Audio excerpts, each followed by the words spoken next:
If money was the root of all evil, then Sly Baba had planted an entire forest. He wasn't born into riches, but by 24, he was driving a Mercedes-Benz G-Wagon through the bustling streets of Lagos, popping bottles at Quilos and making it rain in the clubs like the god of money himself.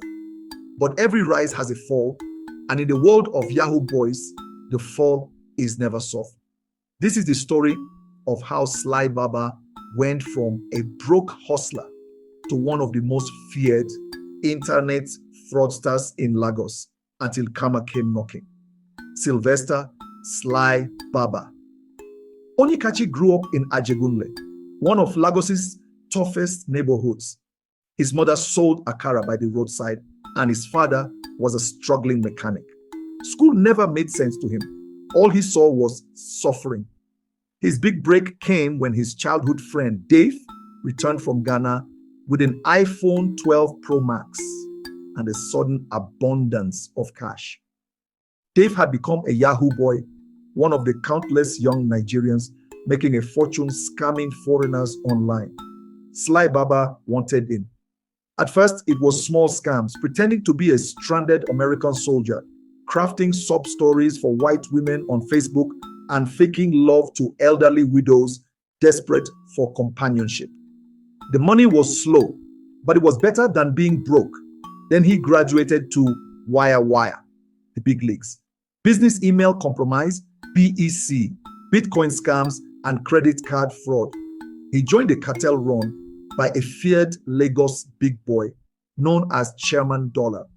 Once he cracked his first major deal, a $50,000 wire transfer from an unsuspecting European businessman, his life changed overnight.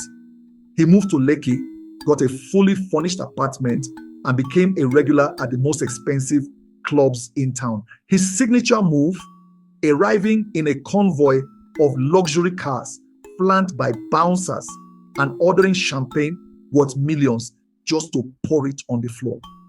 People envied him. Women adored him. Even politicians sought his friendship. He built a name in the Yahoo scene. He was no longer just a scammer. He was an influencer, an icon of the fast life. But with great wealth comes greater enemies, and Sly Baba had plenty. Everything changed the day he scammed the wrong person. A Dubai-based businessman, furious after losing $200,000, used his international connections to track down Sly Baba.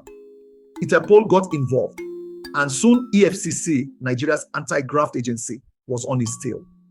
One fateful night, as he was celebrating his latest payday at a high-end club in Victoria Island, the EFCC stormed in. It was like a scene from a Nollywood movie. Loud sirens, officers in black vests, chaos everywhere. Sly Baba tried to escape, but there was no running this time.